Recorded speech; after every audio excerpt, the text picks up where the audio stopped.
Have you ever stopped to think about this? In fact, money doesn't care who you are, it doesn't see race, it doesn't recognize religion, and it definitely doesn't care about the family you come from. No, money doesn't have time for any of that. It's not interested in your story, your background, or what you've been through. It doesn't ask questions about your job or what you plan to do with it. That's because money plays by one set of rules, and those rules apply to everyone, no exceptions. Right now, you have the same opportunity as anyone else to become wealthy. Yes, you heard me. You have the same chance as the millionaire down the street, the entrepreneur building an empire, or the person who turned their passion into a thriving business. The only difference is they knew the rules and played by them. And here's the thing. The only person who can stop you from achieving that level of success is you. If you decide to ignore the rules, or worse, play without even knowing them, you're choosing to hold yourself back. Let me be clear. Money doesn't have eyes, ears, or a brain. It's not judging your intentions or trying to figure out who deserves more of it. It's not sitting there deciding whether you're worthy. The only thing that matters to money is if you understand how to make it work for you. It's a game, and the rules are simple. But are you ready to play? In my journey to discover the secrets of wealth, I've learned from some of the most successful people out there. They've built their fortunes, and while they all had different styles and approaches, they all followed the same rules. Now I'm going to share those rules with you, because once you understand them, nothing can stop you from being rich. Making money is like any other skill. You don't have to stop being yourself to learn it. You just need to open your mind, think in a completely different way. For most of my life, I've dealt with both rich and poor people, and I've learned that the real difference between the two groups is that the rich think like rich people, and the poor think like poor people. We're the ones who give money a metaphorical meaning, turning it into freedom of choice, energy, or the root of all evil, depending on the case. For centuries, money has been associated with power, well-being, and the ability to provide better living conditions for loved ones. Depending on the metaphor you associate with money, it will either bring you closer to or push you away from trying to gain wealth. When you still have a poor mindset, it's like trying to drive a car with one foot on the brake and the other on the gas at the same time. You need to act to win. At work, you're not paid for who you are, for what you do. The world recognizes and rewards action. It's amazing how people spend day after day analyzing, planning, and organizing, while the most sensible thing to do be to act. After several years as a financial and stock market coach, I can say that action is what separates winners from losers. Winners take action even if they don't get it right the first time. Winners learn from their mistakes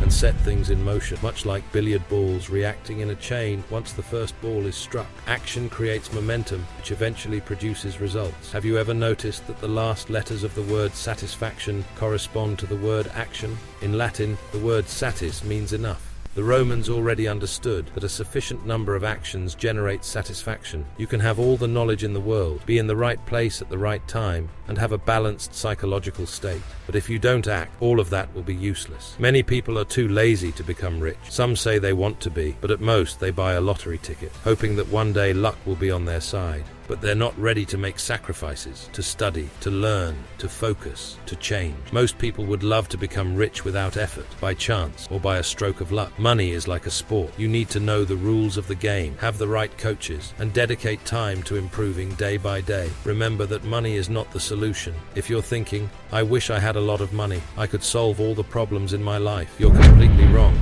Money is like oil for the engine. It allows the gears to run smoothly, but it's not the engine itself. For this reason, it can't replace relationships, health, or family. There's only one person responsible for the quality of your life, and that person is you. If you want to succeed, you have to take 100% responsibility for what happens to you, including the results you achieve, and produce the quality of your relationships, your physical and mental health, your financial income, your debts, and your emotions. In short, everything. It's not easy. In fact, many of us are used to blaming something or someone else for everything that doesn't work in our lives. You have to be aware and convinced that you've always had the power to change your life and the lives of others, and that you're capable of achieving the results you set out to accomplish. It's clear that external factors exist, but if they were so decisive, no one would be able to succeed. Yet thousands of people have managed to overcome limiting circumstances by taking full responsibility for their results. If external factors were truly insurmountable, no one would have become rich or achieved their dreams, regardless of their starting point. In reality, it's not external circumstances that limit you, it's you. Money doesn't change people, it's simply an amplifier of who you are. If you're a good person, having a lot of money will be more appreciated because you'll be able to help a lot of people. If you're greedy and selfish, money will also amplify your negative traits. I believe you get closer to God when part of your money is not for yourself, but for people you don't know, and when you give it without expecting anything in return. In that moment, you are someone who has begun to connect with money. And the most incredible thing is that the more you give, I swear, the more you'll receive. Stay away from people with a poor mindset and surround yourself with rich minds. More than 80% of people in the world have a poor mindset. Now that you know this, first thing that happens is you start noticing all the other poor minds around you. Surround yourself with poor minds and you'll be a poor mind. Surround yourself with rich minds and you'll have a rich mind. It's that simple. There are areas in life where you have to be drastic because the only thing you have to move forward is your vital energy. That's why the most important thing is to discover the person who drains your energy the most and quietly distance yourself from them. God loves you and helps you